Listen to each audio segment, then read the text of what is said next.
Good evening students.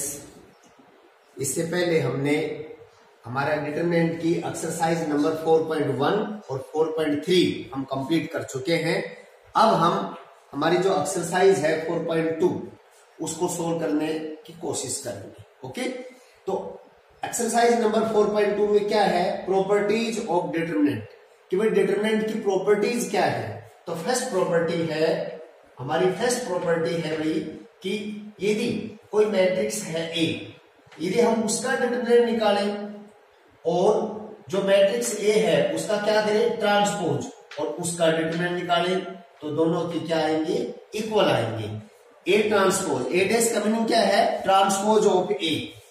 ए dash क्या पढ़ेंगे भाई, transpose of matrix A, transpose of matrix A. Transpose means interchanging row with columns, कि भाई first row को first column बना दे, second row को सेकंड कॉलम बना दे, थर्ड रो को थर्ड कॉलम बना दे, that is called transpose.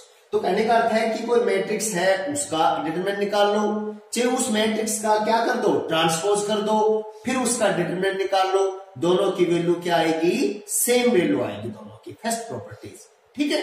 Second property number second property है हमारी कि भाई कोई मैट्रिक्स है A is any matrix, for example A B C, A square B square C square, A cube B cube and C cube. Okay, ये कोई हमारा matrix है।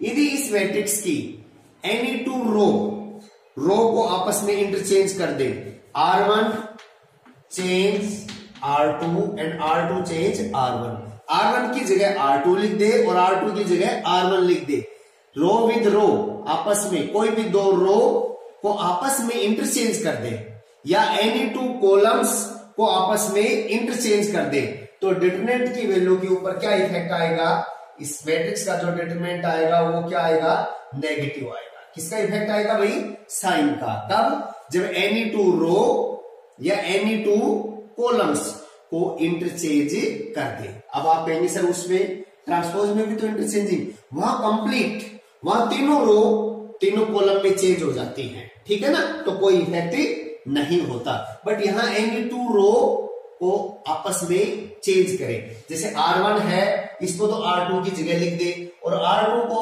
R1 की जगह लिख दे, तो इस डिटरमिनेंट के ऊपर किसका इफेक्ट आएगा, माइनस का इफेक्ट आएगा, साइन का इफेक्ट आएगा। ओके, थर्ड हमारी प्रॉपर्टी है, थर्ड प्रॉपर्टी में क्या है, यदि कोई डिटरमिनेंट है उसकी एनी टू रो या any two column, any two row और कॉलम्स आर आइडेंटिकल, यदि किसी डिटरमिनेंट की कोई भी दो रो या एनी टू कॉलम्स आइडेंटिकल मानी सेम आ जाती है, तो उस डिटरमिनेंट की वैल्यू क्या होगी भाई, जीरो होगी। उस डिटरमिनेंट की वैल्यू क्या होगी, जीरो। फॉर एग्जांपल हमारे पास कोई डिटरमिनेंट है, ये सिंबल किसका है, डिटरमिनेंट का। फॉर एग्जांपल देखो इसके 1 1 1 2 3 4 1 1 1, देखो भाई R1 को देखो और R3 को देखो, R1 और R3 क्या है, ये R1 है और ये क्या है भाई, R3 है। R1 और R3 क्या है, आइडेंटिकल है, सेम है, तो इस डिटरमिनेंट की वैल्यू क्या होगी, जीरो होगी। ओके, इस डिटरमिनेंट की वैल्यू क्या होगी, जीरो होगी। तीन प्रॉपर्टी क्लियर है। प्रॉपर्टी में देखो, पहली ट्रांसपोज का डिटरमिनेंट कर दो, चाहिए मैट्रिक्स का डिटरमिनेंट कर दो, दोनों के डिटरमिनेंट की वैल्यू क्या आएगी, सेम आएगी। सेकंड, एनी टू रो एनी टू कॉलम्स को यदि हम इंटरचेंज करते हैं तो किसका इफेक्ट आएगा, साइन का, माइनस लग जाएगा। थर्ड इंपॉर्टेंट है, बार बार यूज भी करेंगे हम, कि किसी भी डिटरमिनेंट की एनी टू रो या एनी टू कॉलम्स आइडेंटिकल हो गई, सेम हो गई, तो उसकी वैल्यू क्या होगी, जीरो होगी। राइट। अब प्रॉपर्टी नंबर 4 देखिए, प्रॉपर्टी नंबर 4 क्या कहती है, इसका भी मोस्ट इंपॉर्टेंट है, मोस्ट इंपॉर्टेंट प्रॉपर्टी है 4। ये कहती है कि भाई कोई डिटरमिनेंट है, ठीक है, कोई भी एनी, देखो ये हमारे पास कोई डिटरमिनेंट है 1 2 3 3 1 1 1 1 2। ओके, अब इसके यदि हम 3/3 ऑर्डर का है, इसकी यदि R1 को मैं किसी स्केलर मल्टीपल से मल्टीप्लाई करूं, कोई भी कांस्टेंट से मल्टीप्लाई करूं, तो डिटरमिनेंट को भी उस कांस्टेंट से मल्टीप्लाई हो जाता है। R1 को जैसे मैंने R1 को 5 से मल्टीप्लाई कर देता हूं, इसको भी 5 से, इसको भी 5 से, इसको भी 5 से। ओके, तो डिटरमिनेंट को भी किससे मल्टीप्लाई हो जाएगा? 5 से। R2 को भी 5 से कर देता हूं तो इसको फिर 5 से हो जाएगा। R3 को भी 5 से कर देता हूं तो इसको फिर 5 से मल्टीप्लाई हो जाएगा। राइट, R1 को 5 से किया तो डिटरमिनेंट को भी 5 से मल्टीप्लाई होगा। R2 को किया तो भी डिटरमिनेंट को 5 से, R3 को 5 से मल्टीप्लाई किया तो डिटरमिनेंट को भी 5 से। इसका मतलब है कि यदि 3/3 ऑर्डर का डिटरमिनेंट है तो कितनी बार मल्टीप्लाई हो गया? 3 बार हो गया। 5 कितनी बार मल्टीप्लाई हुआ? 3 बार। एक एग्जांपल देता हूं, देखो फॉर एग्जांपल ये हमारे पास कोई ए मैट्रिक्स है और के हमारे पास क्या है? स्केलर मल्टीपल है। यदि इसको इससे मल्टीप्लाई कर दिया और फिर यदि हम इसका डिटरमिनेंट निकालते हैं तो क्या होगा भाई? जो स्केलर मल्टीपल है कांस्टेंट, जो मैं 5 से मल्टीप्लाई कर रहा था इनको, उस स्केलर मल्टीपल की पावर क्या लग जाएगी? उसकी पावर n लग जाएगी। और जो मैट्रिक्स है ना, मैट्रिक्स, ये मैट्रिक्स है और ये क्या है? स्केलर कंपोनेंट है, कांस्टेंट है। तो कांस्टेंट की पावर तो n लग गई और जो मैट्रिक्स है उसका क्या निकल जाएगा भाई? डिटरमिनेंट फाइंड आउट हो जाएगा। अब यहाँ n क्या है? n क्या चीज है भाई? n है हमारे पास order of the matrix. Order of the matrix क्या है भाई? n क्या है हमारे पास? Order of the matrix. Order of the matrix. देखिए एक एग्जांपल देता हूं आपको भाई मैं। अब मेरे पास देखो कोई ए मैट्रिक्स है, वो 3/3 ऑर्डर का है। ए मैट्रिक्स किस ऑर्डर का है? 3/3 ऑर्डर का है। तो find the value of 5a, determinant of 5a। अब a तो क्या है? मैट्रिक्स। किस ऑर्डर का है? 3/3 ऑर्डर का। और 5 क्या है? इसका स्केलर मल्टीपल, कांस्टेंट, जो ए मैट्रिक्स को मल्टीप्लाई करता है। मैट्रिक्स को कैसे मल्टीप्लाई करता है? उसके ईच कॉलम को या ईच रो को, ईच एलिमेंट्स को कह सकते हैं हम। ईच एलिमेंट को 5 से क्या करेंगे? मल्टीप्लाई करेंगे। तो दैट इज इक्वल टू, देखो भाई ये कांस्टेंट है, इसका डिटरमिनेंट और ए का, ए तो मैट्रिक्स है तो मैट्रिक्स का तो कोई प्रॉब्लम है नहीं, डिटरमिनेंट निकल जाएगा भाई। मैट्रिक्स ए है उसका तो क्या फाइंड आउट कर देंगे? डिटरमिनेंट। और जो कांस्टेंट है, कांस्टेंट 5, और 5 कैसे सोल्व होता है? 5 की पावर n। n क्या चीज है? Order of the matrix. किस ऑर्डर का है भाई? 3/3 ऑर्डर का। तो n हमारे पास क्या है? 3 है। n क्या है? Order of the matrix. तो आप यहां क्या लगाएंगे? 5 की पावर 3। 5 की पावर 3 का मतलब 5 को 3 टाइम्स मल्टीप्लाई करो, 125 डिटरमिनेंट ऑफ a। ऐसे सोल्व होता है। ओके, तो 5a का यदि हम डिटरमिनेंट निकालेंगे तो that is equal to 125 determinant of a। क्योंकि जो कांस्टेंट है उसकी पावर क्या लगता है? Order of the matrix. क्यों लगता है? देखो आपने इसको 5 से मल्टीप्लाई किया तो डिटरमिनेंट को भी किससे हो जाएगा? 5 से। ये डिटरमिनेंट है, इसको किससे हो जाएगा? 5 से। R2 को 5 से करेंगे तो इसको फिर 5 से मल्टीप्लाई हो जाएगा। R3 को 5 से करेंगे तो इसको फिर 5 से मल्टीप्लाई हो जाएगा। तो 5 की पावर कितना है? 3 है। क्लियर हुआ? ये डिटरमिनेंट है भाई, ये क्या है? डिटरमिनेंट है। तो 5 की पावर 3, क्योंकि 3/3 ऑर्डर का मैट्रिक्स था। यदि वो 2/2 ऑर्डर का मैट्रिक्स है तो 5 की पावर 2। बड़ा इंपॉर्टेंट प्रॉपर्टी है ये, मोस्ट इंपॉर्टेंट। ऑब्जेक्टिव क्वेश्चंस जो आज हम करेंगे ना, वो इसी के ऊपर बेस्ड है, ज्यादातर इस पे है। ठीक है ना? फिर देखो एक एग्जांपल और देता हूं। ए हमारे पास कोई मैट्रिक्स है भाई 2/2 ऑर्डर का, राइट? और किसकी वैल्यू निकालनी है? Find the value of determinant 3a। अब डिटरमिनेंट 3a, ए तो क्या है भाई? मैट्रिक्स है, नो प्रॉब्लम। मैट्रिक्स का तो क्या निकल जाएगा? डिटरमिनेंट निकल जाएगा। और जो ये कांस्टेंट है 3, जो मैट्रिक्स के साथ स्केलर मल्टीपल है, मल्टीप्लाई हो रहा है, इसकी पावर क्या हो जाएगा? Order of the matrix n। n क्या है हमारे पास? 2। ऑर्डर क्या है? 2। तो 3 की पावर 2 क्या आ जाएगा? 9 और डिटरमिनेंट ऑफ a। ऐसे सिंप्लीफाई होगा। ये मोस्ट इंपोर्टेंट प्रॉपर्टी थी हमारी, राइट? और एक प्रॉपर्टी और देखिए, 4 होगी ना। प्रॉपर्टी नंबर 5 देखिए आप। प्रॉपर्टी नंबर 5 में क्या है? प्रॉपर्टी नंबर 5 में हमारे पास है कि भाई क्या करना है हमें, कि हमारे पास डिटरमिनेंट ऑफ ए और बी टू मैट्रिसेस हैं, उनका डिटरमिनेंट ए बी का determinant of A B is equal to determinant of A into determinant of B, ऐसा होता है। Determinant of A B is equal to determinant of A into determinant of B होता है। ये इसका भी use होगा, राइट? क्लियर है ना? For example, if determinant of A is equal to and determinant of B is equal to 3, then find the value of determinant A B. इसकी value आपसे पूछे, determinant of A is equal to determinant of B is equal to 3, find the value of determinant A B. तो that is equal to determinant of A into determinant of B. अब determinant of A की value 2 थी और B की value 3, 3 2 जा 6, किसकी value आ जाएगी? Determinant of A B की। ये थी हमारी सब important properties of determinant. Clear है? इन्हीं के ऊपर हमारे ऑब्जेक्टिव क्वेश्चंस जो आपके यूनिट टेस्ट में आएंगे, ऑब्जेक्टिव क्वेश्चंस बनेंगे। अब देखिए, अब मैं एक्सरसाइज भी करवाता हूं साथ साथ। एक्सरसाइज में हम क्या करेंगे कि 2 टाइप के क्वेश्चंस हैं, लगभग ट्रू दैट के क्वेश्चंस हैं। और पहले जो क्वेश्चन नंबर 1 है हमारा, वो क्या है? Without expanding find the value of determinant. बिना एक्सपेंड किए हमें डिटरमिनेंट की क्या निकालनी है? वैल्यू निकालनी है। विदाउट एक्सपेंडिंग, विदाउट एक्सपेंडिंग जब ये लिखेगा ना विदाउट एक्सपेंडिंग, तब इसका यूज करना है। अदरवाइज तो एक्सपेंड करके डिटरमिनेंट की वैल्यू निकाल देते हैं, लेकिन जब ये लिखे विदाउट एक्सपेंडिंग तभी करेंगे। तो इसमें एक्सपेंड नहीं करेंगे, ऑपरेट करके हमें इस डिटरमिनेंट की वैल्यू फाइंड आउट करनी है। फॉर एग्जाम्पल, क्वेश्चन नंबर 1 है भाई, क्वेश्चन नंबर 1 का थर्ड पार्ट, इसका जो थर्ड पार्ट है उसको सिंप्लीफाई करते हैं।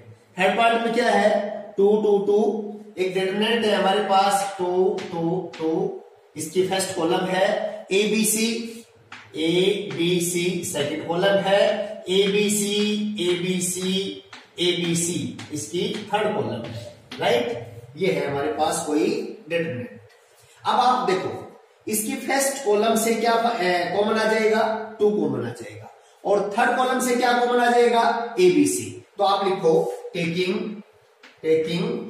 Common out, taking common out, having 2 from C1, ये C1 है हमारा, ये C2 है कॉलम नंबर सेकंड, ये C3 है कॉलम नंबर थर्ड, ये R1 है column number row number first, ये R2 और ये हमारा R3 है। तो C1 से हमने क्या कॉमन ले लिया? C1 से जो वर्टिकल लाइन्स है ये C कॉलम होती है, जो हॉरिजॉन्टल लाइन्स है वो क्या कहलाती है? रो कहलाती है। तो C1 से हमने 2 कॉमन ले लिया, राइट? और एंड ABC कहां से कॉमन ले लिया भाई? ABC फ्रॉम C3, ये हमारा C3 है। ऐसे वर्टिकल कॉमन लेंगे तो कॉलम से लेंगे, और हॉरिजॉन्टल कॉमन लेंगे ऐसे तो रो से लेंगे। तो C1 से 2 कॉमन ले लिया और C3 से ABC कॉमन ले लिया। देखिए, C1 से 2 कॉमन ले लिया और C3 से ABC, यहां से 2 कॉमन ले लिया तो 2 कहां गया? बाहर आ गया, और यहां कॉमन को मतलब डिवाइड कर दो, 1 1 1, 2 से डिवाइड करेंगे तो 1 1 बना जाएगा। कॉमन तभी आएगा जब तीनों एलिमेंट्स के अंदर वो नंबर कॉमन हो। सेकंड में कुछ नहीं किया, हमने C2 को ABC एज इट इज लिख दिया, एज इट इज।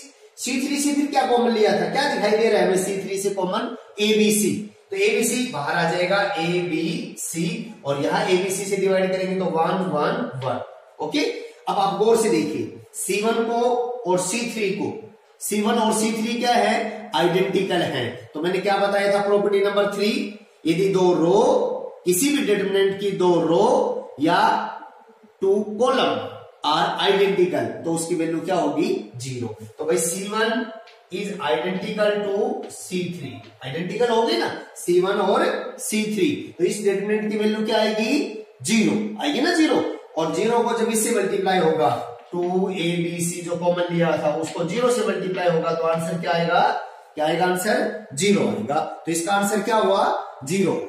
ये है विदाउट एक्सपेंडिंग, हमने एक्सपेंड नहीं किया, क्या किया है? कॉमन लेके ना, और तब सोल्व किया है। इसका फर्स्ट है, फर्स्ट में इसका क्वेश्चन नंबर 1 का फर्स्ट पार्ट है, फर्स्ट पार्ट में आपको क्या करना है, फर्स्ट पार्ट में आप लिख लो, बस हिंट लिख लो, इसकी जो C1 है ना, C1 से आप 37 कॉमन ले लेना, taking common out 37 from C1। ऐसा करते हैं C1 और C2 क्या हो जाएंगी, आइडेंटिकल हो जाएंगी, और इसकी वैल्यू क्या हो जाएगी, 0 हो जाएगी। आइडेंटिकल समझते हैं ना, सेम डिटो कॉपी आ गई, देखो 1 1 1 1 1 1, इसको आइडेंटिकल बोल रहा हूं, तो इसकी वैल्यू क्या आ जाएगी, 0 आ जाएगी। तो ये था हमारा question number 1 without expanding. Solve करके देखना, हो जाएगी, ऐसी कोई बात नहीं है। इसका जो फोर्थ पार्ट है x plus y, question number 1 का fourth, x plus y z है, फिर x plus y, y plus z और z प्लस x, ये तो इसकी फर्स्ट रो है। तो यहाँ z है, यहाँ x है और यहाँ y है, राइट। और जो थर्ड है इसका, उसमें है भाई -3 -3 जो कब पूछा गया था, हमारा ऑल इंडिया CBSE 2015 में पूछा हुआ है, ठीक है। देखो ये क्वेश्चन है हमारा।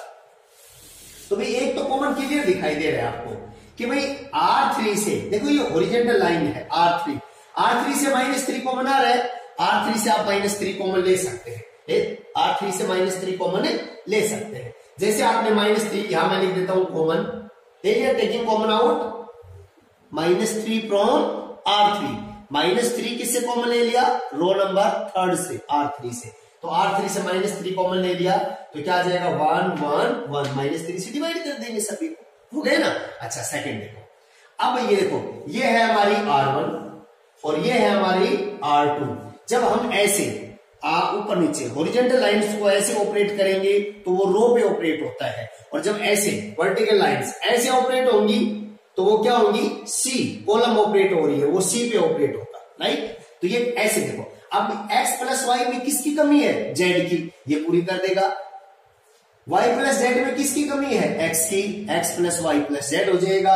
और z प्लस x में किसकी कमी है, y की, तो x plus y plus z हो जाएगा। तो क्या ऑपरेट कर ले, हम एक ऑपरेट कर लेते हैं, एक्सपेंड तो नहीं करना, नहीं तो ऑपरेट कर सकते हैं। अब ये R1 रिप्लेस होगा भाई, R1 के बाद जो एरो लगाया है, इसका मतलब R1 क्या होगा, रिप्लेस, चेंज होगा।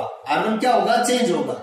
R1 चेंज कैसे, R1 प्लस R2 ये ऑपरेट कर रहा हूं कि दोनों को क्या कर देंगे, प्लस कर देंगे, R1 प्लस R2। इसको ये ऑपरेट कैसे, R1 चेंज, एरो लगा दिया ना, मतलब R1 चेंज कैसे चेंज होगी, R1 प्लस R2। देखिए -3 तो कॉमन ले लिया था हमने, करो R2 के ऊपर कोई ऑपरेट है नहीं है, एज इट इज लिखो, Z X Y अपनी जगह पर एज इट इज। R3 पे कोई ऑपरेट है नहीं है, तो 1 1 1 पहले लिख दो। चेंज कौन हो रहा है, R1 चेंज हो रहा है, ठीक है। कैसे, R1 प्लस R2, प्लस कर दो भाई, दोनों को प्लस करेंगे तो आ जाएगा भैया x plus y plus z, plus करेंगे तो भाई x plus y plus z, plus करेंगे तो भाई x plus y plus z, हो गया। अच्छा अब गौर से देखो, जिसपे ऑपरेट किया था, R1 पे ऑपरेट किया था, वो क्या कॉमन दे रहा है, x plus y plus z. अब देखो taking common out x plus y plus z from R1, तो -3 तो पहले था, और क्या और कॉमन आ गया भाई, x plus y plus z common हो गया। तो यहां क्या बचेगा, 1, क्योंकि सेम फोटो है, यहां भी 1 बचेगा और यहां भी 1 बचेगा, बच गए ना। अच्छा अब गौर से देखो, आप किसको देखो, R1 को देखो, और किसको देखो, R3 को देखो। R1 और R3 क्या है, एक दूसरे के साथ आइडेंटिकल है ना। R1 1 1 1, R3 1 1 1, R1 और R3 आइडेंटिकल है, तो इस डिटरमिनेंट की वैल्यू क्या होगी, 0 को किसी से भी मल्टीप्लाई करो, इसका आंसर क्या आ जाएगा भाई, -3xyz था, इसको x plus y plus z है ना, ये था, इसको कितने से मल्टीप्लाई करेंगे, 0 से, तो क्या आंसर आ जाएगा, 0 आंसर आ जाएगा। यह है without expanding solve the determinant, okay. अब नेक्स्ट वीडियो में हम जो इसकी प्रॉपर्टीज हैं उनका यूज करके डिटरमिनेंट को सोल्व करेंगे।